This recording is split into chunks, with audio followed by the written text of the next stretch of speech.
ya sebagai bekal untuk menghadap Allah Subhanahu wa taala. Amin ya rabbal alamin. Bapak dan Ibu sekalian, kalau tidak salah tema yang disodorkan terkait dengan membentuk pribadi muslim yang kuat atau tangguh. Ya tentunya dasar awalnya adalah hadis Nabi yang sudah tidak asing lagi ya bagi sebagian kita, di mana Nabi kita mengatakan al-mu'minu qawiyyu khairun wa habbu ilallahi minal mu'minid dhaif. Ya jadi Nabi kita mengatakan mukmin yang tangguh, mukmin yang kuat itu jauh lebih baik dan jauh lebih Allah cintai dibandingkan dengan mukmin yang tidak tangguh. Ya dibandingkan dengan mukmin yang dhaif. Dhaif itu artinya apa, Pak? Lemah. Ya tentunya yang penting dia beriman di sisi Allah sudah baik. Tetapi kalau kemudian dibandingkan manakah yang terbaik, ya mukmin yang lemah dengan mukmin yang kuat, otomatis yang terbaik yang mana, Pak? Yang kuat. Ya dan para ulama menyatakan idealnya kuat di sini dalam segala hal. Ya termasuk misal terkait dengan kuat dari sisi pendidikan misal.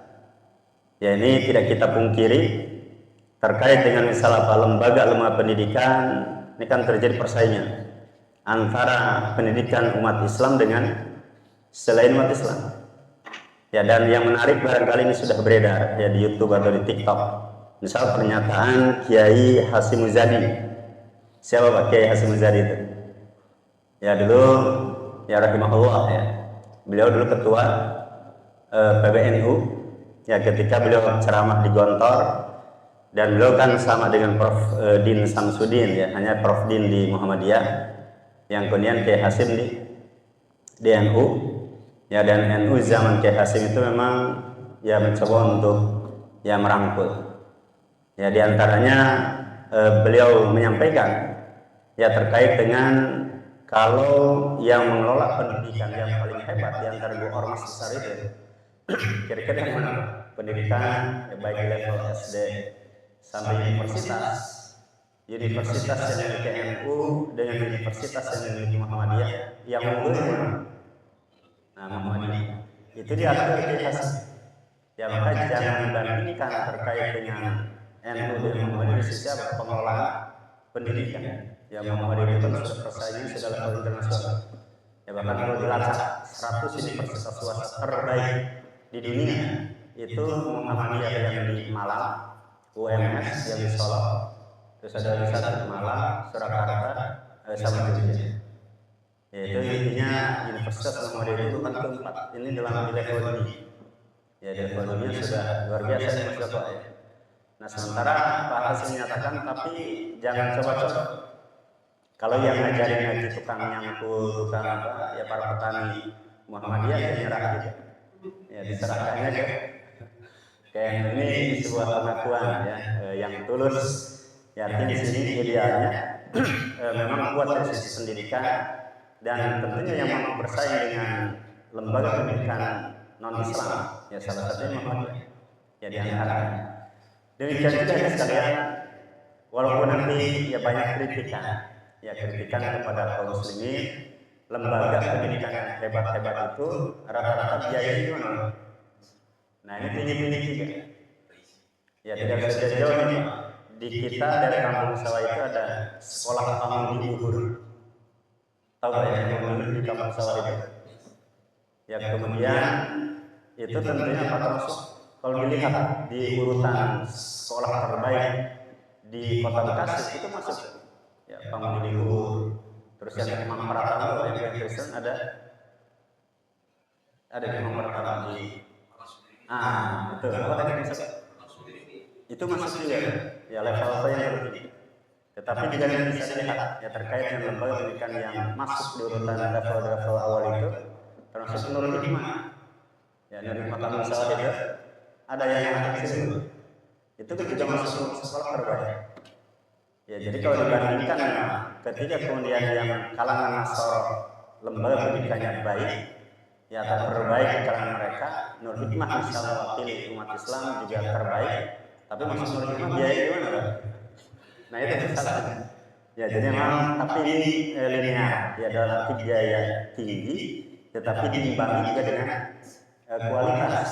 Ya misalnya hikmah, misal tahun ini Ramadan ini kan masuk tuh di apa termasuk yang tahfidz di televisi di apa di RCTI kalau tidak salah. Itu ada masuk dua.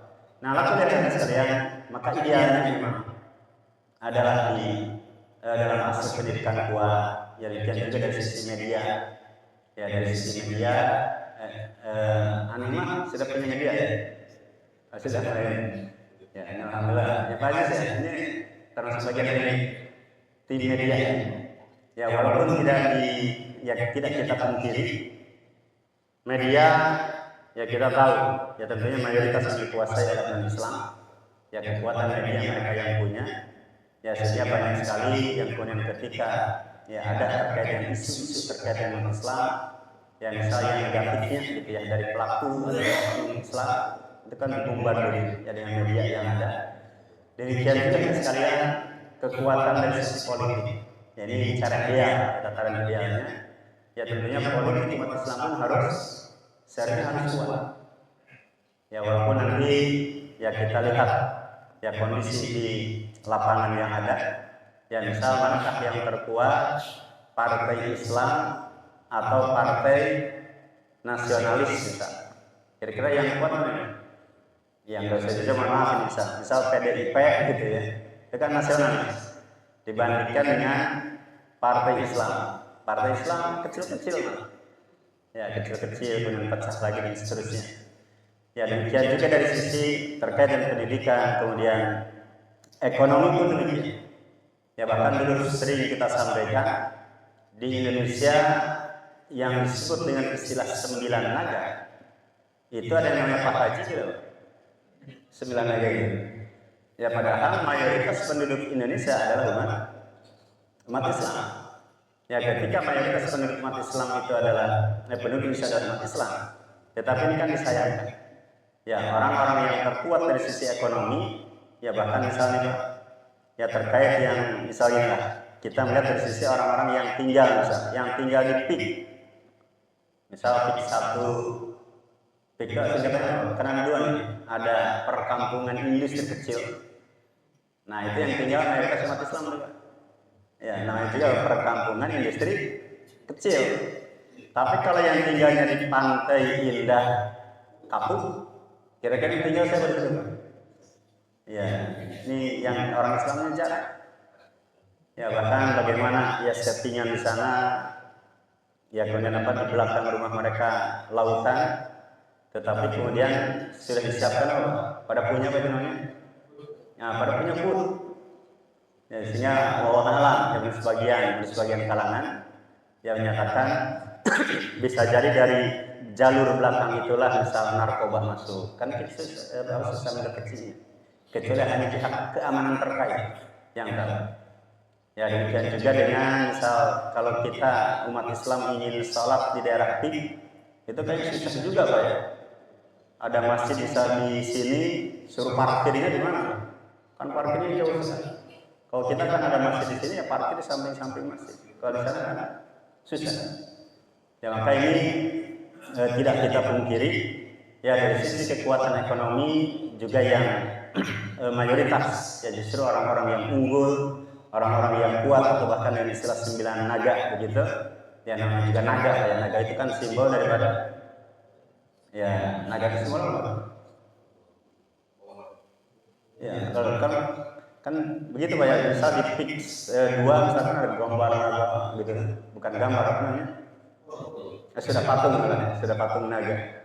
Ya ini simbol kekuatan mereka ya terkait dengan cengkraman mereka.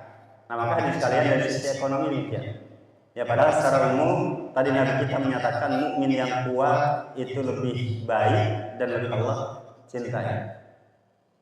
Yang selanjutnya sekalian juga termasuk idealnya ada terkait dengan saksiyah amanat birobika. Nah ini penting Pak untuk kita.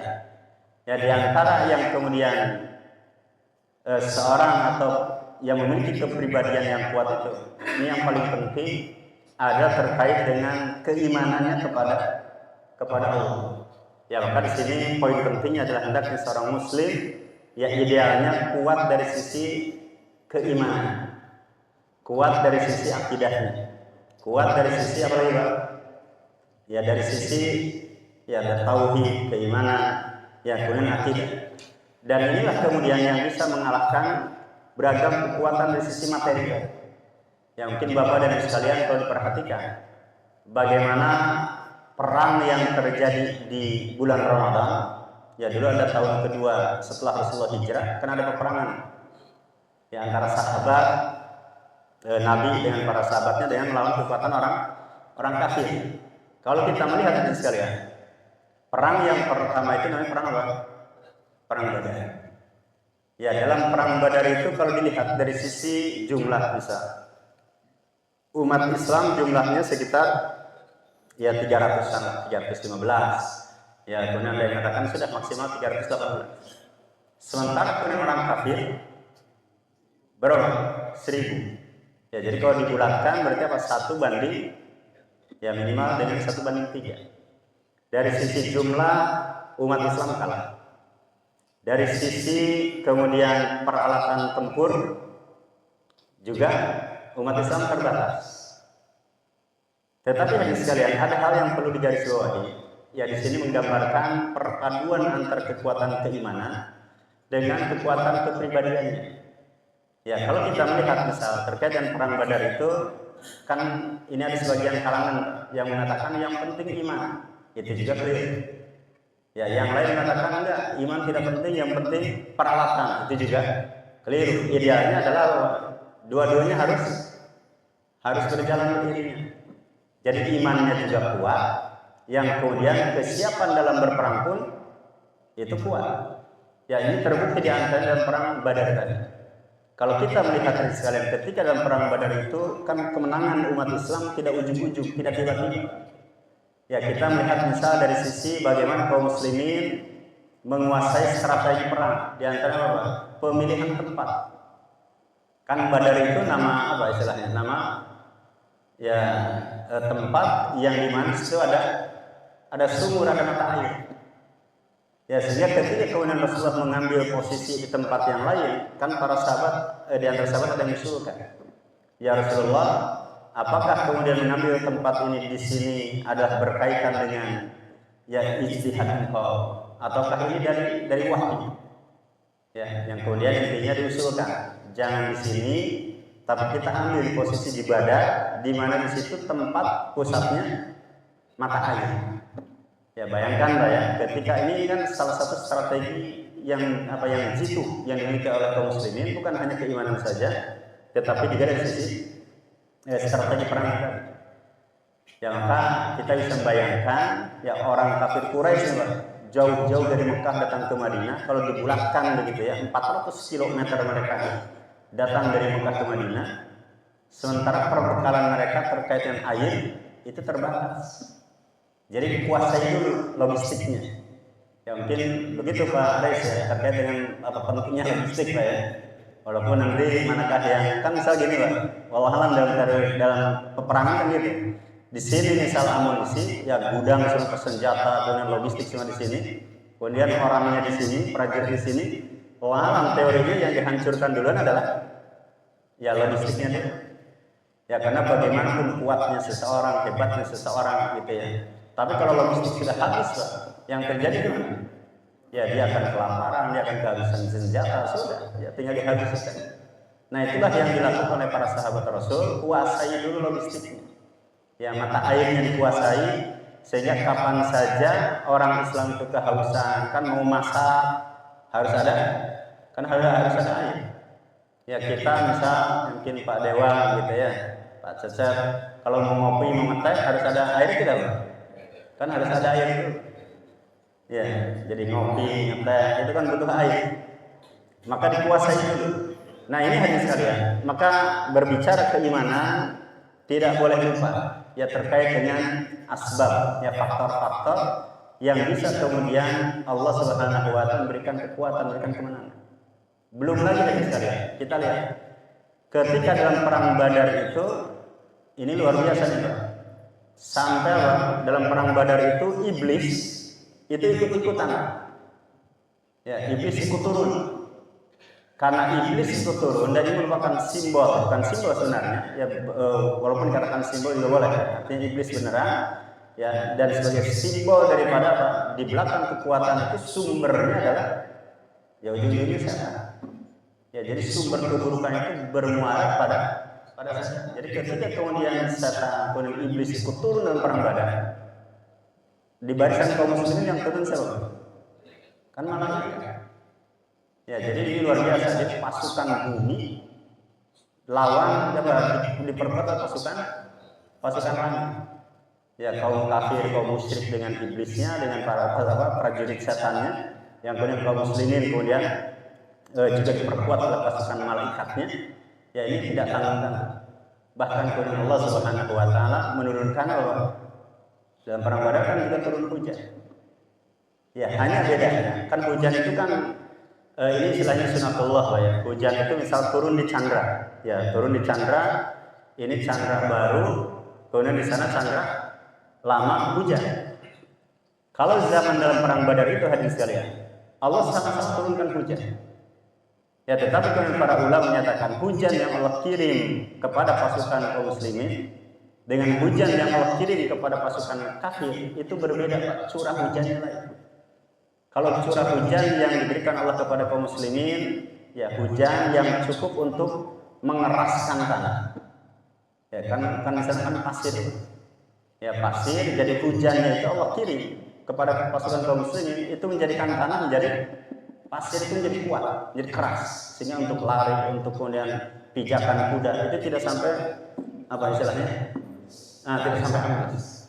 Tapi kalau kemudian hujan yang Allah kirim kepada pasukan kaum Quraisy yang kafir, itu hujan yang kemudian deras, ya, yang di dalamnya ada badainya, ya dalamnya kemudian membuat pasir kemudian menjadi lumpur, kemudian kalaupun diinjak itu kemudian amblas. Nah maka sekalian ini gambaran ya terkait dengan berhadapan dengan kaum muslimin, kekuatan kaum muslimin itu tidak cukup hanya dengan modal iman saja, tapi juga tidak cukup hanya dengan modal perbekalan atau kekuatan secara materi. Ya maka di sini wajar kalau kemudian para ulama menyatakan ya idealnya begitu, ya kuat keimanannya, kemudian juga kuat apa dari sisi fasilitas perlengkapannya, sehingga muncul pertanyaan, ya kenapa misal di Palestina atau di Gaza khususnya, ya sampai hari ini masih terjadi.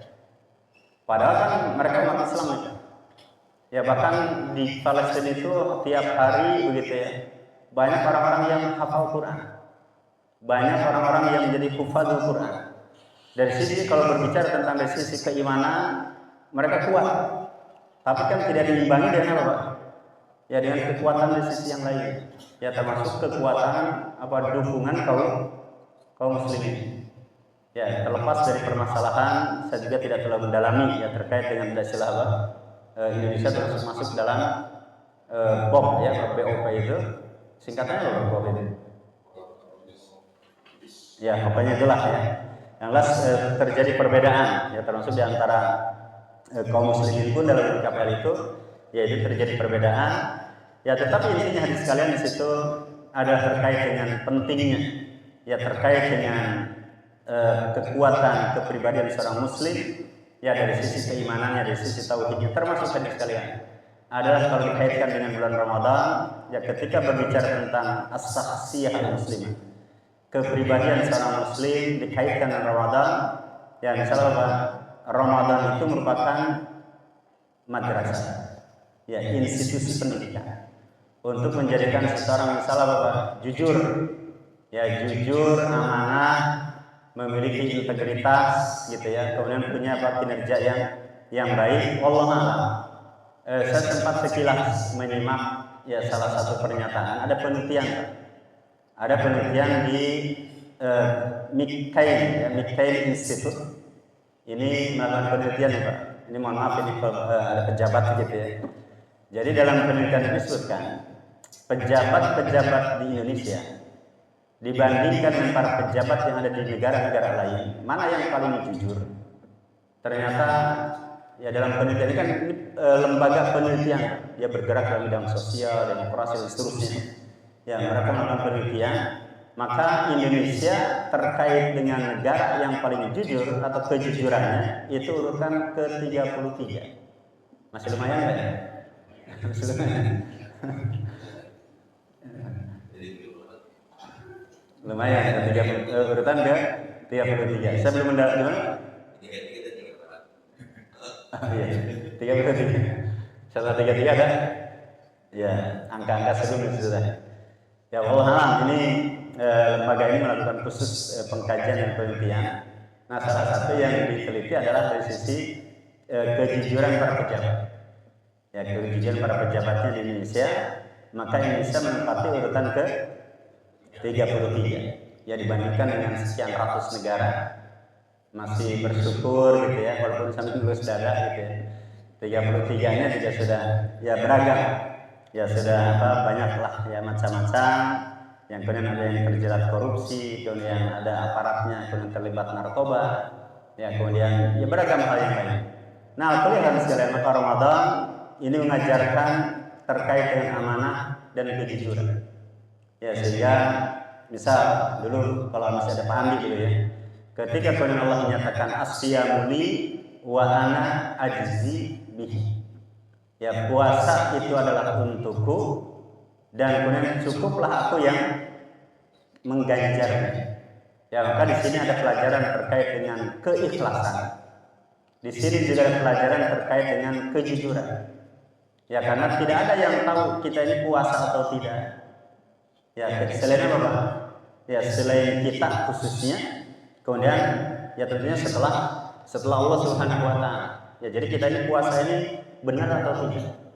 Ya atau puasa kita ini mampu menahan makan, minum, ya kemudian berhubungan suami istri mungkin ini bisa ditinggalkan. Tetapi dari sisi yang lain, ya dari sisi yang lain terkait dengan ada istilah yang disebut oleh para ulama dengan siyamul khas, siyamul am. Ya jadi ada puasa orang umum. Ya ini juga pelajaran puasa sendiri. Ya puasa orang awam itu menahan diri dari makan, minum, berhubungan sama istri. Tetapi kan berikutnya Pak, naik di level kedua, siyamul khas. Ya puasanya orang khusus. Puasanya orang khusus sudah melewati makan, minum dan berhubungan suami istri. Ya dia sudah kemudian Pak, matanya sudah puasa.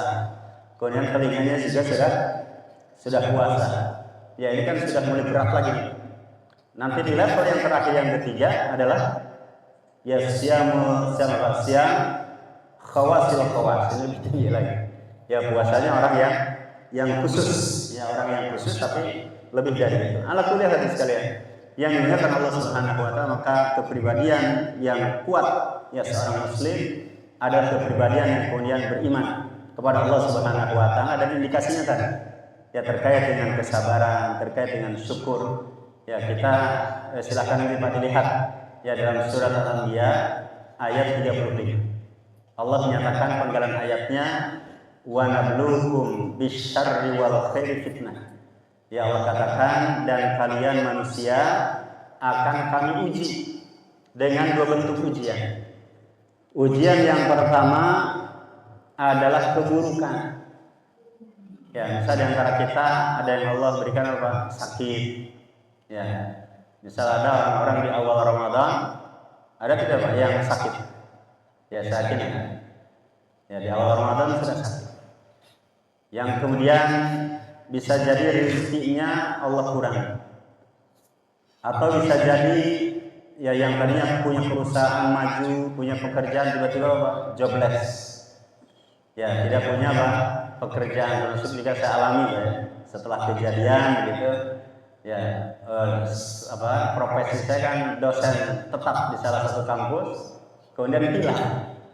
Ya hilang, yang kemudian baru pekan kemarin saya mendapat undangan dari pimpinan Universitas Syafi'iyah Jatiwaringin.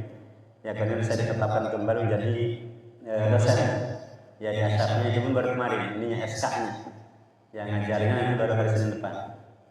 Setelah sekian banyak kampus yang saya coba pendekatan gitu ya, kan ada pimpinan yang kenal, yaitu menolak semua. Nah ternyata ada kampus yang dekat dengan rumahnya, ya Jatiwaringin, yang tadinya jauh di Bogor, ya kemudian pindah ya di Jatiwaringin. Ada sekarang Jatiwaringin buka program baru ya, ada magister pendidikan, dan saya diminta untuk menjadi salah satu dosen tetapnya ya di kampus itu. Ya ini setelah lama juga nih Pak, ya 2021 November hilang itu hijab saya. Ya baru kembali di awal-awal tahun 2026 ya dengan suasana yang berbeda. Ya kalau Ibnu Khaldun tuh bahasa kitanya Muhammadiyahnya kental gitu ya. Nah kalau Jatiwaringin yang kental apa? Nah satunya suasana yang kentalnya adalah ya misalnya ilmunya. Nah ini ya tapi banyak juga ya dosen di situ, ada Prof. Daud Rossi dosen tetap di situ. Ya saya Daud Rossi dosen tetap di Syafi'iyah. Ada Profesor Ahmad Satori ya barangkali juga ya, ada yang kenal ya. Mungkin Pak Edi kenal ya, pernah dengar ya Pak Edi? Prof. Ahmad Satori nggak kenal? Oh enggak, Ikar nggak kenal. Ya, anak kalian sekalian, ya tentunya ini sebagai ujian. Ya ketika pekerjaan hilang, ini kan ujian kepahitan. Ya maka Allah katakan fitnah, semua yang pahit-pahit itu ya termasuk sakit seseorang yang diderita, itu semua ujian. Yang kedua ujian itu adalah bil khair. Ya dengan yang baik-baik, yang senang-senang, diberikan cucu, diberikan anak, ya punya pasangan hidup. Kemudian apalagi Pak? Diberikan jabatan, ya posisi dan kedudukan. Ini kan tidak nyangka nih Pak. Ya ini nggak apa-apa lah ya cerita yang ketua KAI sekarang. Ya komisi yudisial. Itu saya tahu dari karir di bawahnya. Ya saya sudah berinteraksi lama dengan dia sejak 2012, dan kita sering kalau ada acara-acara tentang Syiah, ya tentang pembubaran acara Syiah, beliau salah satu oratornya ketua KAI sekarang. Ya disertasinya saja, ya dia nulis dengan judul apa? Ancaman Syiah bagi NKRI. Itu disertasinya. Ya belum lagi nanti buku yang terakhir dia nulis ya terkait dengan hegemoni Zionis demi Baitul Maqdis. Ya sehingga ketika kita diundang, karena saya kawan lama, ya ketika diundang, ayo kita kapan nih makan siang, ya kita berangkat, itu di kantornya, itu ada beberapa dus, ya di kantor beliau, isinya buku tentang Zionis tadi, tentang Yahudi. Ini saya geleng kepala juga, ya jarang kita temukan pejabat yang kemudian nulis buku terkait dengan apa? Bahayanya, ya Yahudi, bahaya Zionis. Ya sampai dia menceritakan dulu, kata dia, saya ditawari untuk jadi wamena, saya tolak. Bukan wamen. Ya saya tolak. Saya ditawari untuk menjadi wakil kepala staf kepresidenan, kata dia. Zaman Pak Prabowo, ya dia menolak. Yang kemudian yang berikutnya saya ditawari jadi hakim MK. Ini kan ada yang pensiun kemarin ya, Prof. Arif Hidayat. Ya itu yang akan menggantikan harusnya dia. Ya tapi dia terbentur umur. Jadi hakim MK itu harus 54 tahun. Nah dia baru berumur 52 tahun. Ya kebentur umur, nggak bisa. Akhirnya Pak Presiden memberikan pilihan, bukan pilihan ya. Udah jadi apa? Ketua KAI. Kan Presiden punya catatan. Ya jadi hakim itu ada 7. 3 itu ditunjuk Presiden. Ya dipilih oleh Presiden, kemudian 1 oleh DPR, 3 oleh Mahkamah Agung. Ya, jadi Presiden punya jatah 3. Nah, yang ditunjuk oleh Presiden itu dia. Ya, yaitu Dr. Al-Khair Ramadan. Ya, sampai dia juga menceritakan dulu ya terkait dengan kehidupannya. Mungkin Pak Romli, ya anak-anak beliau kuliah di Jatiwaringin, Pak ya. Dinamanya apa? Unkris. Ya, Universitas. Nah, dia itu dosen di situ. Ya, ketua KAI kan dosennya dosen tetapnya itu di Unkris itu. Ya di hukum. Baik. Nah, maka hadirin sekalian, yang diingatkan Allah Subhanahu wa taala, ya maka tadi ya terkait dengan jabatan yang ada, ya posisi yang ada, ya ini merupakan sarana untuk ujian dari Allah Subhanahu wa taala. Ya apakah kemudian seorang hamba bersabar atau kemudian tidak bersabar? Apakah seorang hamba kemudian bersyukur atau tidak bersyukur? Dan kita lihat ini sekalian, ada ayat dalam surat Al-Hajj, Allah menyatakan wa minan nas. Ini pelajaran buat diri saya sendiri dan buat kita semuanya. Wa minan nas may ya'budullaha ala harf Fa in asabahu khairun itma'anna bihi wa in asabatkum fitnah inqalaba ala wajhihi khasira dunya wal akhirah. Dzalika huwal khusranul mubin. Ya, maka Allah menyatakan di antara manusia ada yang menyembah Allah itu beribadah kepada Allah hanya dengan satu kaki, hanya dengan satu sayap, hanya dengan satu sisi. Padahal kan harusnya gimana, Pak? Menyembah Allah itu dengan ya kedua sayapnya, sabar dan syukur, atau kedua kakinya. Ya, kaki yang satu untuk bersabar, kaki yang satu untuk bersyukur. Tapi ada model manusia yang justru beribadah kepada Allahnya hanya dengan satu kaki saja. Ya, hanya dengan satu sisi saja. Imam Qurtubi menyatakan orang ini adalah orang yang menyembah Allah, beribadah kepada Allah, ya'budullaha fis sarra duna dharra.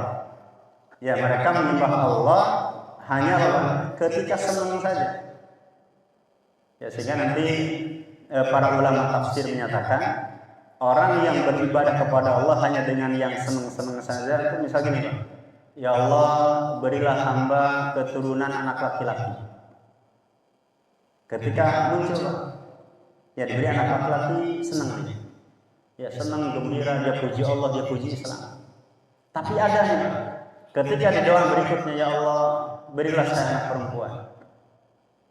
Ketika kemudian yang Allah kabulkan itu bukan anak perempuan, lahirlah lagi apa? Anak laki-laki. Jadi dulu pertama minta anak itu anak laki-laki, Allah kabulkan. Allah puji, dia memuji Allah, dia suka, dia bangga dengan Islam. Tapi kemudian ketika dia meminta, ya Allah berilah hamba keturunan itu anak perempuan, biar selang-seling, Pak, ya. Ada anak laki, ada anak perempuan. Ketika yang Allah berikan rezekinya itu adalah anak perempuan, dia gimana, Pak? Dia kecewa. Ya, dia kecewa, dia menghujat Allah, dia kemudian apa? Menghujat Islam. Ya, jadi uring-uringan, kemudian maki-maki ya keadilan Allah Subhanahu wa taala. Nah, maka ini orang seperti ini, itu yang digambarkan dalam Al-Qur'an tadi. Yaitu apa? Ketika ditimpa kebaikan, dia mau beribadah, dia puji Islam, dia puji Allah. Tapi ketika diberikan kesempitan hidup, yang terjadi kan apa? Dia berbalik ke belakang. Bahkan ada orang yang murtad. Ya, misal ada orang yang kemudian dia masuk Islam, awal masuk Islam, banyak media apa yang meliput, diundang kemana, diundang ke sana kemari. Kan ada job tuh, ya, dia banyak tawaran iklan dan seterusnya. Tapi kemudian dengan beriringnya waktu, ya misalnya seorang muslimah gitu ya, dari yang tadinya kafir, seorang wanita kafir, kemudian pakai jilbab, bahkan ada yang pakai cadar begitu. Ya, kemudian banyak tawaran, banyak iklan dan seterusnya. Lama-lama gimana, Pak? Kan lama-lama bisa jadi sepi juga. Ya, akhirnya apa? Dia beralasan berhubung untuk ekonomi saya, ya untuk anak-anak saya yang kemudian apa? Akhirnya yang tadinya berjilbab dilepas jilbab. Ya, alasannya apa? Sepi job. Ya, sejak saya berjilbab tidak ada lagi tawaran. Ya, tidak ada lagi tawaran manggung, tidak lagi tawaran pekerjaan, semuanya sepi. Nah, maka di sekalian orang seperti ini itu mirip yang digambarkan ayat tadi. Ya, jadi kalau kemudian diberikan pekerjaan, diberikan apa, ada pemasukan yang banyak, dia senang. Ya, dia bangga dan dia puji Allah, dia bersyukur pada Allah, yang kemudian dia juga memuji Islam. Tapi sebaliknya, ketika diuji dengan yang baik, nah dia tidak mau. Maka ringkasnya sekalian, orang beriman itu ya beribadah kepada Allah dengan syukur dan sabar. Orang kafir kemudian tidak beribadah kepada Allah baik dengan syukur dan sabarnya. Tapi orang munafik gimana? Ya, orang munafik dia kemudian beribadah kepada Allah Subhanahu wa taala hanya dengan satu saja, yaitu ketika dia bahagia, ya maka dia mau beribadah. Intinya kalau orang munafik itu maunya yang manis-manis saja. Ya, tapi kalau yang pahit-pahit mereka nolak. Ya, mereka tidak mau. Kemudian yang selanjutnya sekalian, yang dimuliakan Allah Subhanahu wa taala, ya maka kepribadian seorang muslim yang kuat adalah orang yang benar beriman kepada Allah Subhanahu wa taala, yakin dengan Allah Subhanahu wa taala. Kemudian yang kedua yang sekalian, di antara karakteristik pribadi muslim yang kuat adalah seimbang. Ya, idealnya seimbang antara ilmu dan amal. Ya, termasuk antara ilmu dan akhlak. ilmu dan kalau kita dengan apa? Dengan adat. Ya, tidak bisa kita pungkiri yang sekalian, awal Ramadan ada perbedaan tidak, Pak? Kemarin dalam menetapkan awal Ramadan sama satu suara atau ada perbedaan? Ya, ada perbedaan. Nah, maka bagaimana ilmu kita? Setelah kita tahu, oh ternyata ada perbedaan. Terus adab kita bagaimana? Ya, dengan perbedaan yang ada. Misal bahkan perbedaannya ada yang jomplang ini. Ya, ada yang Thariqah Naqsabandiyah itu di Sulawesi, di Sumatera Barat. Ya, itu bahkan kita pagi ini yang ikut pemerintah berarti hari ke berapa? Ini masuk hari ke 3. Ya, hari ketiga. Nah, maka Thariqah Naqsabandiyah sudah masuk hari ke-5. Karena mereka hari Senin sudah puasa. Ya, jadi lebarannya nanti akan juga begitu, Pak. Ya, kita 2 hari lagi lebaran, mereka hari itu sudah lebaran. Nah, kalau yang Thariqah Naqsabandiyah sudah. Ya, ini karena dia sudah menggunakan teori yang benar. Ya, mereka menggunakan rumus lah. Menggunakan rumus, misal kalau hari ini lebaran, berarti nanti tahun depan tinggal dikurangi 5 atau 6 hari lagi, berarti apa? Lebarannya hari. Atau misal puasa hari Senin, berarti mereka kurangi ya 5 hari, berarti ya sekitar nanti begitu, Pak. Ya, jadi rumus yang menggunakan teori hisabnya tidak benar. Ya, tetapi dengan terkait dengan yang kedua, yang misal Muhammadiyah dan sebagian ormas itu lebih dulu. Ya, karena misal menjadikan ru'yahnya ru'yah global. Ya, global dalam arti kalau kemudian Muhammadiyah puasa kan tidak sendirian. Ada negara-negara lain juga yang hari itu berpuasa. Ya, ada Saudi, ada beberapa negara yang lain. Nah, ini tentunya sekalian terkait dengan ilmu kita. Ya, kita tahu ya dalil terkait dengan sumu li ru'yatihi wa aftiru li ru'yatihi. Ya, tetapi kemudian terkait dengan Nabi mengatakan berpuasalah karena melihatnya, melihat hilal. Dan berbuka puasalah ketika melihat hilal. Nah, ini terkait dengan melihat itu, ini kan sudah klasik nih, permasalahannya sudah sejak zaman dulu perbedaannya. Melihat hilal itu apakah cukup di satu negeri itu atau apa? Negeri yang lain melihat berlaku juga untuk negara yang lain kan sudah silang pendapat. Ya, Ibnu Taimiyah sudah menyebutkan ada 3 pendapat dalam hal itu. Ketika kita tahu ilmunya, berarti adab kita gimana? Adab kita berlapang dada. Ya, berlapang dada, menerima kemudian oh ternyata ada yang pendapat yang menyatakan jika sebuah negeri melihat hilal Ramadan, maka berlaku untuk negeri itu satu pendapat. Tapi ada pendapat yang kedua, jika sebuah negeri terlihat hilal, maka berlaku untuk seluruh yang negara yang lain. Itu juga pendapat yang kuat juga. Kemudian Ibnu Taimiyah menyebutkan ada juga pendapat yang menyatakan jika hilal terlihat di sebuah negeri, di negeri-negeri yang sebelah timur, maka berlaku untuk negeri-negeri sebelah barat. Tapi tidak berlaku sebaliknya. Itu juga sebuah pendapat. Nah, maka sekalian ketika perbedaan seperti itu, tinggal adabnya bagaimana. Ya, sehingga jangan sampai kemudian mengeluarkan label. Ya, mengeluarkan label apa? Misal si fulan sesat, si fulan ahli bidah, si fulan khawarij, ya si fulan keluar dari barisan ahli sunnah wal jamaah. Nah, ini kata-kata itu tidak kita tahan. Ya, tidak ditahan, tetapi kemudian kita harus memahami, oh ternyata dalam permasalahan ini pendapat ulama sejak dulu itu sudah terbagi. Bahkan hadis sekalian kan kita juga pernah melihat penduduk negeri Syam awal puasanya di zaman sahabat ya, ya, ada Muawiyah, ada para sahabat besar. Ya, orang-orang di Syam sudah puasa duluan. Di Mekah, di Madinah belum puasa. Artinya apa? Ini permasalahan klasik. Ya, permasalahan klasik, permasalahan yang sejak dulu para ulama sudah berbeda pendapat.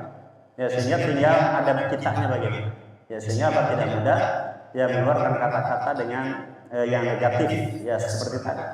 Karena bagaimanapun ini sekalian, beberapa faktor yang bisa menjadikan seorang itu berbeda pendapat, salah satunya apa? Yang pertama, ya misal bagi ulama tertentu hadis yang ada itu lemah. Tapi bagi ulama yang lain enggak lemah, hadis itu adalah hasan, enggak sejajar. terkait dengan hadis misal selesai kita kajian, selesai kita bermajelis ilmu, ada sebagian termasuk saya misal menggunakan menutup dengan doa kafaratul majelis, subhanakallahumma bihamdika asyhadu an la ilaha illa anta, terus kan ada hadisnya. Maka menurut sebagian ulama hadis ini hasan, boleh untuk diamalkan. Tapi bagi yang lain gimana Pak? Dhaif, lemah, tidak sampai derajat hasan, maka enggak usah dipakai. Nah, maka dari sekarang yang penting apa? Kita tahu dalilnya. Oh, ada pendapat yang begini, ada pendapat yang begitu. Ya, demikian juga misalnya setelah kita bermajelis di sini, ada di antara kita selesai kajian langsung pulang. Tapi di antara kita yang melakukan salat apa namanya? Salat syuruk. Ya, dengan salat syuruk, yang lain dengan istilah salat duha di awal waktu. Ya, terlepas dari istilah-istilah itu, yang maka ini kan para ulama begitu Pak. Ya, yang pulang bisa di sini enggak apa-apa ya. Bisa mana Pak Jun? Ada Pak Jun? Yang misal Pak Jun yakini hadis tentang salat syuruk tidak ada. Ya belum pulang. Ya tidak salat di sini. Enggak ada masalah. Yang penting apa kita tahu. Oh, ternyata apa? Dalam hal ini ya para ulama kenapa terjadi perbedaan. Enggak usah jauh-jauh Pak. Yang rajin membaca surat Kahfi malam Jumat, hari Jumat, kata siapa hadis itu? Ya terjadi perselisihan antara ulama. Ya para ulama ada mengatakan membaca surat Kahfi di malam Jumat dan di hari Jumat hadisnya lemah, tidak boleh dipakai.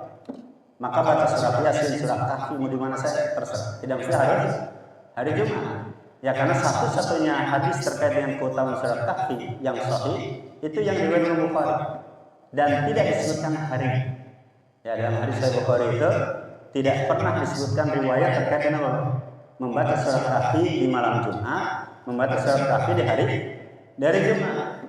Ya, ada ulama yang mengatakan seluruh hadis tentang surat Al-Kahfi yang menjelaskan tentang dibaca pada malam Jumat itu yang lemah. Tapi yang sahih adalah di hari Jumat. Bayangkan ya. Ya yang satu mengatakan apa? Yang malam Jumat itu yang tidak benar. Yang benar adalah yang di hari Jumat. Jadi kalau Bapak Ibu baca surat Al-Kahfi di hari Kamis malam Jumat, menurut kalangan yang tadi apa? Itu lemah. Yang benar adalah di hari Jumatnya. Ya berarti apa? Di pagi sudah masuk hari Jumat. Ya kenapa di paginya? Ya sampai terus sampai siang harinya. Nah, ala kuliah dan sekalian, yang dimuliakan Allah Subhanahu wa taala harus kita pahami, maka perbedaan itu muncul karena para ulama berbeda dalam menilai status hadis. Ya, demikian juga nanti dikaitkan dengan salat tarawih. Ada yang salat tarawih itu berapa rakaat? 11. Yang lain kemudian 13. Ya, yang 11 bersumber dari Aisyah ini. Yang 13 juga sahih dari Imam Muslim. Ya, yang bersumber dari istri Nabi yaitu Maimunah. Ya, Maimunah istri Rasul. Demikian juga dengan hadis yang sifatnya umum. Ya, salat malam di bulan Ramadan itu ya apa? Dua. Ya, dua. Tidak disebutkan batasan berapa. Ya, sehingga para ulama kemudian karena mengambil hadis yang tadi sifatnya umum, ya yang sifatnya umum, maka ada Pak yang salat tarawih itu yang 11 rakaat, ada yang kemudian 21 atau 3 Pak. Ya, ada 21 23. Ya termasuk tadi malam saya tarawih di salah satu masjid, ya tidak jauh kan, mungkin di daerah Geraha, ya daerah Geraha. Karena Bu Hamzah kenal ya, sejamnya Ummah. Itu kalau tiap Ramadan di situ Pak, itu salatnya mengakomodir semua. Ya jadi salatnya itu 23 ya 23 rakaat. Hanya ketika kemudian imamnya itu ketika sudah 8 rakaat dia mundur. Saya maju. Ya saya maju untuk melakukan witir. Ya jadi kita melakukan 11. Ketika sudah selesai nih Pak, jamaah yang 11 rakaat bubar. Dilanjutkan dengan jamaah yang menambah sampai ya 23. Itu difasilitasi. Ya difasilitasi dan bacanya juga luar biasa imamnya itu. Ya bacanya tidak ini Pak, tidak yang kayak di medsos itu. Ya yang hanya salat tarawih hanya berapa menit Pak? Berapa? 7 menit ya. kata-kata konsum. Ya, ini itu melanggar. Bahkan dalam fatwa ya NU yang resmi itu nggak dibenarkan. Ya, tidak dibenarkan karena hilang tuh unsur yang paling penting, salah satunya adalah ya tumaninah itu hilang. Ya tumaninah hilang. Belum lagi nanti ya dari sisi perbuatan Nabi, para sahabat yang nggak ada ya di zaman Nabi, orang ini salatnya ya baru kita takbir, baru sedang nyamannya Allah Akbar, baru ini sudah ya sudah ruku begitu, baru membangun dari ruku kemudian sudah sujud. Nah ini hadis sekalian, ya tentunya meskipun yang perbedaan yang ada, ya selain kita kemudian diminta untuk berlapang dada, ya bisa jadi ada perbedaan dalil, ya bisa jadi ada perbedaan dari sisi mendudukan hadis. Ya misal gimana? Ada hadis terkait dengan riwayat Imam Muslim mengatakan Nabi bersabda, janganlah salah seorang di antara kalian minum sambil berdiri. Ya, tapi dalam riwayat Imam Bukhari punya bab khusus, Pak, bab minum sambil berdiri. Ya dikeluarkanlah hadis. Ya Ali bin Abi Thalib minum air Zam-Zam, yang kemudian Ali mengatakan beginilah aku melihat Rasul minum. Ya maka Rasul pernah minum berdiri, Ali bin Abi Thalib ikut-ikutan minum juga berdiri, tapi dalam riwayat Muslim kita dilarang minum sambil berdiri. Kedua hadisnya sahih. Tapi para ulama mendudukan hadis itu bagaimana? Itu yang silang pendapat. Ya ada yang mengatakan boleh berdiri minum, yang penting tidak boleh sambil jalan. Ya karena berdiri itu maksudnya jalan. Yang lain mengatakan minum sambil berdiri boleh, tapi yang paling afdal minum sambil duduk. Adapun Nabi minum berdiri itu untuk libayan jawaz, ya untuk menerangkan bolehnya minum sambil berdiri. Ya, kemudian yang lain mengatakan minum sambil berdiri khusus untuk Nabi. Ya maka untuk umatnya jangan berdiri. Nah ini juga dibantah. Ali umat Nabi bukan? Ya Ali umat Nabi. Ya minum sambil berdiri. Yang lain mengatakan minum sambil berdiri yang boleh adalah minum air Zam-Zam. Ya kalau minum minum yang dikeluarkan botolnya oleh Anima, ya oleh beragam yang ada itu, maka tidak boleh minum sambil berdiri. Pendapat-pendapat yang ada ya, yang berkembang. Ini mirip ya dengan seseorang yang buang hajat menghadap kenapa? Ya menghadap kiblat atau kemudian membelakangi kiblat. Ya terjadi silang pendapat yang ada, maka tentunya sekalian setelah kita tahu dalilnya yang ada, ya para ulama kemudian terjadi silang pendapat yang ada, maka tinggal kewajiban kita ya bagaimana kemudian memanage ya perselisihan itu selama kemudian masih ada dasar dan selama kemudian itu bersifat bukan yang inti, ya bukan yang Allah, bukan yang prinsip, ya selama itu perkara ijtihad, ya penetapan awal Ramadan, akhir Ramadan itu ijtihad. Ya jangan sampai dikaitkan dengan, kan ada juga yang ekstrim ya Pak. Ya ada orang-orang yang hobinya mengusung, kalau enggak begini coba kalau ada khilafah. Nah, bahasa mereka gitu. Coba kalau ada khilafah, enggak akan ada di perbedaan ini. Kata siapa? Ya, zaman dulu juga sudah terjadi perbedaan, mau ada khilafah mau tidak, zaman dulu sudah terjadi perbedaan. Ya maka ini hadirin sekalian, dia seorang muslim yang punya kepribadian yang kuat, yang ternyata kuat dari sisi ilmu, demikian juga dirinya dengan adab, ya dirinya dan akhlak ketika terjadi perbedaan, ketika terjadi perselisihan. Ya maka ini sebagian daripada catatan kita di pagi hari ini, dan sebelum saya tutup mungkin ada hal yang didiskusikan atau ditanyakan atau ditambahkan, ya saya persilahkan. Silakan mungkin antara bapak atau jemaah ada? Iya boleh. Mengenai pemahaman terhadap satu dalil di pendapat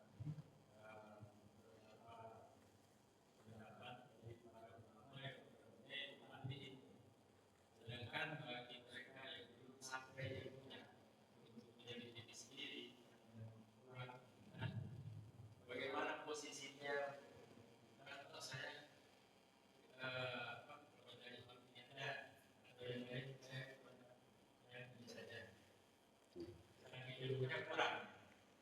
Baik, ada pertanyaan dari Pak Lukman terkait dengan bagaimana ya kita selaku masyarakat, ya kalangan awam, kan posisi kita berbeda dengan ulama. Yang pertama dari sekalian, saya menganjurkan untuk membaca buku yang ditulis oleh Syekh Utsaimin juga tulis. Ya, beliau menyebutkan ada 12 penyebab kenapa ulama bisa berbeda. Kemudian yang kedua, Waliullah Shah Dahlawi, ya ulama India juga nulis terkait dengan beberapa faktor yang bisa menjadikan kenapa para ulama, baik ulama hadis, tafsir, fikih, itu juga berbeda pendapat. Ya, ini tidak cukup dengan satu pertemuan. Ya, demikian juga dengan guru Syekh Utsaimin, ya Syekh Abdurrahman bin Nasir As-Sa'di. Ya, beliau punya buku kecil khusus ya terkait dengan risalah, ya terkait dengan apa buku yang menjelaskan tentang pentingnya menyatukan umat. Ya, dan masih banyak buku yang lain. Nah, maka terkait dengan Pak Lukman tadi, yang pertama nih sekalian, manusia itu secara umum dibagi 3. Ada ulama, yang kedua ada penuntut ilmu, yang ketiga ada orang awam. Kalau kemudian di level pertama ulama, kalau diberlakukan definisi ulama hari ini, satu pun di muka bumi tidak ada yang pantas untuk jadi ulama. Satu pun tidak ada. Ya, karena syaratnya berat. Harus menguasai ilmu ini sampai 15 ilmu itu harus dikuasai. Dan ternyata berat. Nah, ini level yang pertama, level yang tertinggi. Ya, misal anggap saja di dunia ini tidak ada. Kemudian yang kedua adalah tulabul ilmi, talibul ilmi, yaitu para penuntut ilmu. Nah, maka para penuntut ilmu itu diantara cirinya dia mengkaji, dia membandingkan pendapat satu dengan pendapat yang lain, dia mau menelusuri ya sumber-sumber yang otoritatif, ya, yang referensi inti. Nah, makanya di level penuntut ilmu, untuk level penuntut ilmu saja ini beratnya luar biasa. Ya, level penuntut ilmu itu luar biasa. Kita yang hadir di sini jangan mengklaim oh saya sudah masuk di level penuntut ilmu, enggak ada. Yang itu saya lihat buku yang ditulis oleh Profesor Dr. Abdullah Al-Muslih, ya dipengantar oleh Syekh Shalih Fauzan. Ya, ketika membagi manusia, ulama, penuntut ilmu, kemudian awam. Nah, mayoritas mereka masuk di level ketiga awam. Nah, untuk awam ini, ya untuk masyarakat awam ini, apa yang harus dilakukan? Ya sudah hanya satu. Yaitu apa? Taklid. Ya, jadi nanti dalam buku yang saya tulis dulu Pak ya, saya kan disebut pengantar sunnah itu saya bahas tentang taklid. Ya, saya bahas tentang taklid. Nah, maka taklid itu bahkan pada kondisi tertentu diwajibkan untuk masyarakat awam tadi. Ya, sehingga ketika kemudian dijelaskan ya oleh misalnya kita mendapat penjelasan dari kan kayak kita saja. Ya, ada orang Ustaz, hukum ini bagaimana? Kemudian diterangkan ini. Oh, sudah. Saya ambil ini. Maka itu kewajiban awam. Ya. Jadi kewajiban awam itu kalau tidak tahu bertanya. Dan bukan kewajiban awam mendebat, mencela orang yang berbeda. Itu kan tugasnya. Jadi kalau ada yang berbeda dengan kita dan kita orang awam, tidak ada kewajiban kita bahkan sebagian ulama mengatakan melarang untuk mendebat orang yang berbeda dan kita, karena perdebatan antar orang awam. Padahal perdebatan itu harus terjadi antar siapa? Antar penuntut, ya antar orang berilmu dan orang berilmu. Jadi kalau dengan antar awam dan awam sudah. Ya, jadi mukallid ya berdebat dengan sama mukallid itu susah. Nah, kayak ini diantara dari sekalian ya terkait dengan taklid itu tidak selamanya tercela. Ini perlu garis bawahi. Ya, taklid itu tidak selamanya tercela. Ya, karena misal Imam Barbahari dalam satu sunnah ya beliau menyatakan at-taqlidu ma ja'a as-sahabah. Ya, jadi taklid itu adalah kita mengikuti apa yang dilakukan oleh sahabat, apa yang dilakukan oleh tabi'in. Ya, sehingga ibu-ibu di posisi ibu misalnya ada di antara ibu yang sedang hamil. Setelah hamil melahirkan, menyusui. Ya, jadi ada tipe wanita itu, tipe istri ketika hamil ketemu Ramadan, ketika menyusui ketemu lagi Ramadan. Baru selesai lagi menyusui sudah hamil lagi. Berarti sudah kerja Ramadan belum? Ya, hamil Ramadan pertama, Ramadan kedua menyusui. Ya, nanti Ramadan ketiga sudah hamil lagi. Ya. Nah, itu yang diambil yang mana? Apakah bayar fidyah saja? Apakah mengqadha saja? Apakah bayar fidyah dan mengqadha? Apakah dirinci? Ya, kalau kemudian khawatir dengan dirinya cukup dengan fidyah. Tapi kalau khawatir dengan diri dan janinnya maka dengan fidyah dan qadha. Silakan ada 4 pendapat. Ada 4 pendapat dalam hal itu. Maka Allah ya kita tidak boleh saling menghujat di antara satu dan yang lain. Dan saya sempat ketika itu ada salah satu petugas dari Kementerian Hukum dan HAM, ya dia menanya, Ustaz, istri saya dengan tahun ini sudah ketemu 3 Ramadan dan tidak sempat kalau mau. Terus apa yang harus dilakukan oleh istri saya? Saya sampaikan ke dia, Pak, dalam hal ini ada 4 pendapat. Maka yang tepat untuk istri Bapak sudah ambil pendapat yang menyatakan apa? Cukup bayar fidyah. Cukup bayar fidyah. Ya, jadi kalau kita dengan perdebatan terus enggak akan selesai-selesainya. Ya maka ini kadang begitu Pak. Jadi ya maka taklid itu tidak selamanya kemudian tercela. Ya dan itu bagian daripada hal yang dibolehkan karena ayat mengatakan fasalu ahla dzikri kuntum la ta'lamun. Ya bertanyalah ya kepada orang yang paham, orang punya ilmu ya ketika kalian tidak mengetahui. Ya jadi itu Pak Lukman. Ya jadi taklid tidak selamanya juga tercelah ya dalam kondisi tertentu bahkan dibolehkan, bahkan dalam kondisi tertentu diharuskan khususnya bagi mereka yang tidak punya kesempatan untuk bermajelis ilmu, ya tidak punya waktu lagi, misal para pekerja yang sibuk begitu Pak, ya kerja di laut dan seterusnya. Ketika ada permasalahan dia tanya, ya sudah dia ambil ilmu. Begitu barangkali kita cukupkan, mudah-mudahan ada manfaatnya. Kalau kesalahan datang dari Kementerian sendiri, walhamdulillah. Subhanallah, asyhadu an la ilaha illa anta, astaghfiruka wa atubu ilaik. Wassalamualaikum warahmatullahi wabarakatuh.